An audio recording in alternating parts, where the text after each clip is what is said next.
Hello, this is Mohammad Kaiser Bilal and you are watching universal mathematics.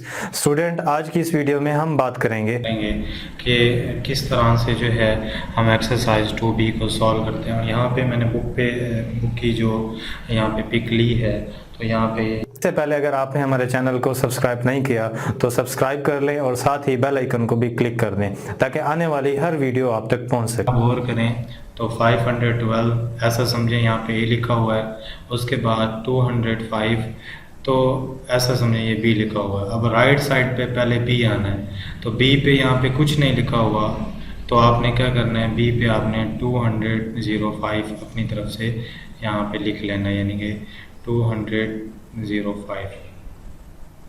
Clear student? तो ये अब आपके पास a प्लस बी प्लस ए, जो कि हमारे पास एक कम्यूटेटिव प्रॉपर्टी थी। ठीक है, मैंने आपको इस बारे में कंप्लीट जो है समझाया है। कम्यूटेटिव प्रॉपर्टी थी ये, वो है। क्लियर? अब नेक्स्ट है हमारे पास यहाँ पे एक नंबर दिया हुआ है 5430। इसमें जो है ज़ीरो ऐड हुआ है। अब मैंने आपको बताया था कि नेचुरल नंबर या होल नंबर में अगर किसी भी नंबर में ज़ीरो ऐड हो तो आंसर वही नंबर खुद आता है। इसी तरीके से जो हमारे पास यहाँ पे ये नंबर दिया हुआ है, एज इट इज़ आप वही नंबर लिख लें। ठीक है। अब उसके बाद एक और प्रॉपर्टी एसोसिएटिव लॉ के बारे में मैंने आपको बताया था। एसोसिएटिव लॉ में क्या होता है, a plus B plus C equal to a plus B and plus C, यानी कि पहला नंबर अकेला, यहाँ पे भी अकेला दिया हुआ है, उसके बाद प्लस, यहाँ भी प्लस लिखा हुआ है, फिर आखिरी दो नंबर आपस में क्या होंगे, ऐड होंगे। राइट साइड पे क्या होगा, इसको राइट साइड पे आपने क्या करना है, राइट साइड पे आपके पास ये होगा कि आपने जो है इस नंबर को और इस नंबर को आपस में क्या करना है, पहले को ऐड करना है, लास्ट वाला अकेला। अब राइट साइड पे उन्होंने क्या किया है, पहले तो लिख दिया 54 में ये हमारे पास वैल्यू थी ए की, ये हमारे पास बी है, ये सी है। यहाँ पे ए है, बी हमारे पास यहाँ पे मौजूद नहीं थी, और प्लस यहाँ पे सी है। अब बी हम पीछे जानते हैं, हमारे पास यहाँ पे था 36। ठीक है, तो यहाँ पे आप 36 लिख लें, तो ये आपकी कम्यूटेटिव प्रॉपर्टी कंप्लीट हो जाती है। ठीक है स्टूडेंट, तो इस तरह से आपने जो है इन प्रॉपर्टीज़ को डिस्कस करना है, और आपने देखना होगा कि पीछे अगर एक चीज़ कंप्लीट है तो आगे हम किस तरह से उसको कंप्लीट करते हैं।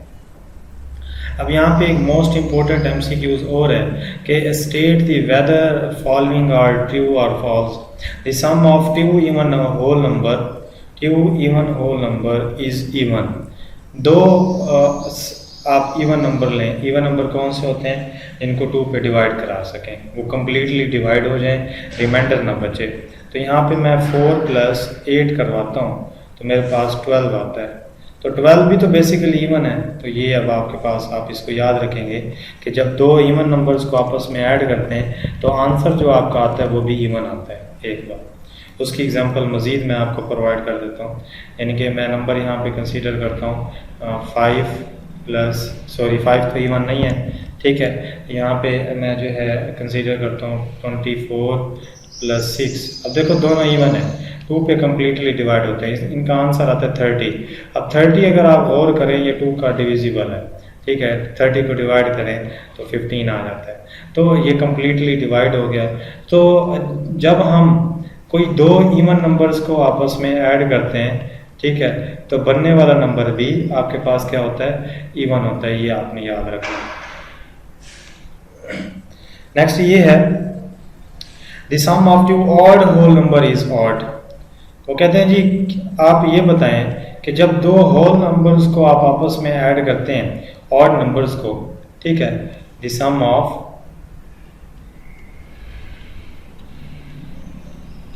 ऑड नंबर्स को जब आप ऐड करते हैं, ऑड नंबर्स कौन से होते हैं, 5 प्लस 5। वो कहते हैं जब आप ऑड को आपस में ऐड करते हैं तो ऑड आता है, नहीं, इवन आता है। ठीक है, जितने भी आप जो है ऑड नंबर ले लें, ऑड नंबर इसको आप आपस में ऐड करें, ऐड करने से आपके पास इवन नंबर आएगा। ऑड नंबर कौन से होते हैं, जो कि 2 पे डिवाइड नहीं होते, यानी कि जैसे यहाँ पे 3 प्लस 3 इक्वल टू 6 आ गया। अब ये दोनों ऑड थे, ठीक है, 9 प्लस 9 ये भी एक ऑड नंबर है लेकिन 18 आता है, ठीक है। तो बनने वाले नंबर जो होंगे वो आपके पास जो है कौन से होंगे, इवन होंगे सारे के सारे, ठीक है। लेकिन हमने ऐड किसको किया है, आपने ऐड किया जस्ट ऑड को, ठीक है।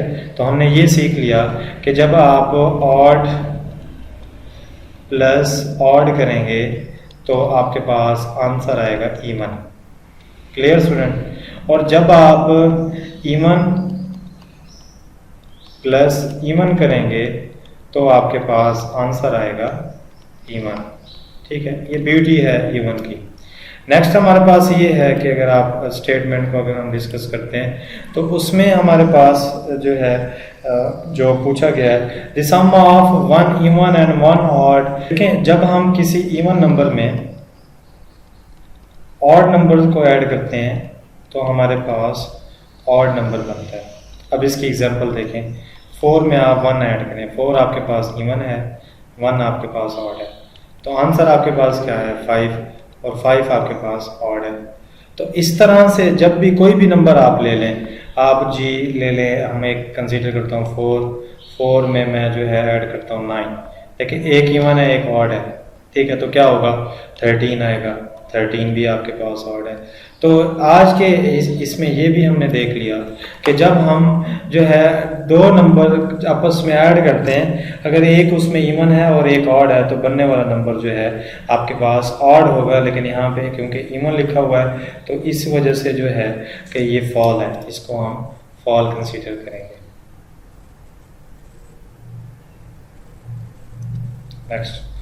नेक्स्ट हमारे पास यहाँ पे लिखा हुआ है find the difference between the largest and odd number of 3 digit number smallest, ठीक है। सबसे छोटा और सबसे बड़ा 3 डिजिट नंबर, सबसे छोटा जो 3 डिजिट नंबर है आपके पास वो है आपके पास 100, ठीक है। 100 से पहले 99 होता है और वो आपके पास 100 से पहले अगर हम जाएं तो वो आपके पास 99 है।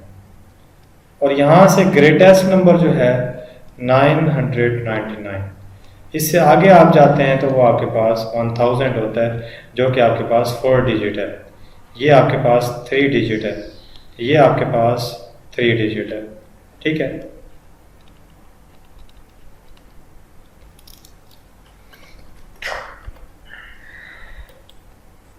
ठीक है स्टूडेंट, तो अब आप यहाँ पे लिख लें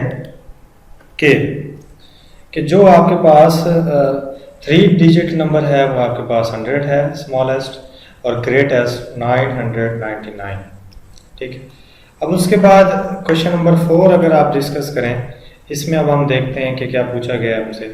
क्वेश्चन नंबर 4 में ये कहा गया है कि यानी कि इसमें 8 दिया हुआ है, यहाँ पे 4 दिया हुआ है -2, और उसके बाद 8 -2 -4 और यहाँ पे -2 दिया हुआ है, ठीक है। अब हमसे पूछा जा रहा है कि whether the following are true और फॉल्स, ठीक है। तो अब आप ज़रा गौर करें, इसमें आपके पास हम जो है ऐसा करते हैं कि ये जो क्वेश्चन नंबर 4 का पॉइंट फर्स्ट है उसको ज़रा सॉल्व करते हैं, ठीक है, ताकि आपको मैं सॉल्व करके दिखाता हूँ ताकि आपको क्लियर हो जाए कि किस तरह से हम इसको जो है एक फॉल कहते हैं। डायरेक्ट मैं लिख दूंगा तो फिर आपको समझ नहीं आएगी। यहाँ पे लिखा हुआ है -4 -2, ठीक है, which is equal to 8 -4 and -2। अब ये नंबर लिखा हुआ है। अब पहले हम इसको सोल्व कर लेते हैं, इसको सोल्व करते हैं तो 8, इसको ऑपरेट अंदर करवाते हैं तो 2, और उसके बाद 6 आपका आंसर आ जाएगा, यानी कि 2 माइनस करेंगे, इसको करते हैं तो हमारे पास 4, ठीक है, और उसके बाद जो है -2, इसका आंसर हमारे पास 2 आता है। तो ये अब इक्वल तो ना हुए, समझ आ रही मेरी बात की। ये इक्वल इनका आंसर तब आता कि जब इस स्टेटमेंट को कुछ मैं इस तरह से लिख लेता, यानी कि ये मैं अब ये वाली स्टेटमेंट हमारी फॉल है। अब बुक पे क्वेश्चन नंबर 4 का जो फर्स्ट पार्ट है उसको फॉल लिखें, क्योंकि ये सेटिस्फाई नहीं हो रहे, इनका आंसर सेम नहीं आ रहा, इसका 6 आ रहा है, इसका 2 आ रहा है। हाँ, इनका आंसर सेम आता अगर मैं इसको कुछ इस तरह से कर देता 8 -4 -2, अगर ये इस तरह से होती 8 -4 एंड +2, ठीक है, तो फिर आपके पास जो आंसर आना था वो सेम आ सकता था। उसकी क्या है, यहाँ पे देखें, इसका आंसर आपके पास 6 आता है, और 4 में से जब आप 8 में से 4 माइनस करते हैं 6 में 2 ऐड करते हैं तो 6, तब आपके पास ये वाली स्टेटमेंट ट्रू होती। लेकिन जब आपको इस तरह से दिया गया है, यहाँ पे जस्ट यही किया गया है जैसे हम कम्यूटेटिव प्रॉपर्टी में लेते हैं, तो ये आपके पास अब फॉल है, तो फर्स्ट भी फॉल है आपका, और उसके बाद जो सेकंड दिया हुआ है वो भी आपके पास जो है वो भी फॉल है, वो भी ट्रू नहीं है, ठीक है। तो उसके बाद थर्ड ऑप्शन जो दिया गया है, यहाँ पे मैं थोड़ा सा शो करवा देता हूँ आपको। यहाँ पे आप देखें जो फर्स्ट है ये मैंने आपको करके दिखा दिया है, ये भी फॉल है और उसके बाद ये भी फॉल। अब ये ठीक है, अब देखें ना, माइनस अंदर मल्टीप्लाई करवाएंगे -6 होगा, माइनस +4, ये भी ट्रू है आपका और ये भी ट्रू है, इस तरह से कर लें। उसके बाद फिलिंग द ब्लैंक, 18 में क्या चीज़ ऐड, यहाँ पे 18 आया हुआ, यहाँ 18 आ जाएगा। अच्छा जी, 6 × 9, तो यहाँ पे आपको मैंने बताया था कि कम्यूटेटिव प्रॉपर्टी हो मल्टीप्लिकेशन अंडर क्या होती है, वो आपके पास होती है a × b = b × a। जैसे एडिशन में था ना, वैसे यहाँ साइन चेंज होगा, बाकी सारा कुछ वैसे का वैसे है। तो अब आप यहाँ पे गौर करें तो यहाँ पे 6 लिखा हुआ है, 6 × 9, ठीक है। अब हमें खुद समझ आना चाहिए, यहाँ b आ गया, a यहाँ पे जो है वो 6 है, तो यहाँ पे हम 6 लिख लेंगे। उसके बाद 5 × 7 + 2 डिस्ट्रीब्यूटिव प्रॉपर्टी है, तो ये आपके पास इस तरह से होती है और प्लस इस तरह से, ठीक है। यानी डिस्ट्रीब्यूटिव प्रॉपर्टी मैं आपको लिख के दिखा देता हूँ, वो मल्टीप्लिकेशन में आपने जब लेनी होती है 7 + 2। डिस्ट्रीब्यूटिव प्रॉपर्टी ये है कि आपने सॉरी यहाँ पे मैं जनरल बात आपको बता देता हूँ, इसको मैं b कर लेता हूँ +c कर लेते हैं। अब a जो है b के साथ भी मल्टीप्लाई होगा, a × b + a × c, अलग अलग करके इस फॉर्म में इसको जो है यहाँ पे हम शो करा देंगे, ठीक है स्टूडेंट। अब 5 + 0 आपके पास 5 आता है, 6 × 1 आपके पास 6 आता है, और 12 को अगर 1 से डिवाइड करवाएं तो 12 आता है।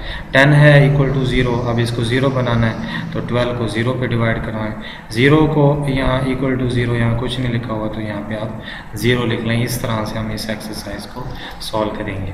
नेक्स्ट हमारे पास क्वेश्चन दिए हुए हैं, इसको भी आप खुद करेंगे, ठीक है। और उसके बाद फिर कुछ स्टेटमेंट्स दी हुई हैं, इनको भी आपने डिवीजन के रिस्पेक्ट कुछ स्टेटमेंट्स हैं, इनको आप देख लें और इसको सोल्व करेंगे। कुछ आपके पास ट्रू आएंगी और कुछ आपके पास फॉल होंगी।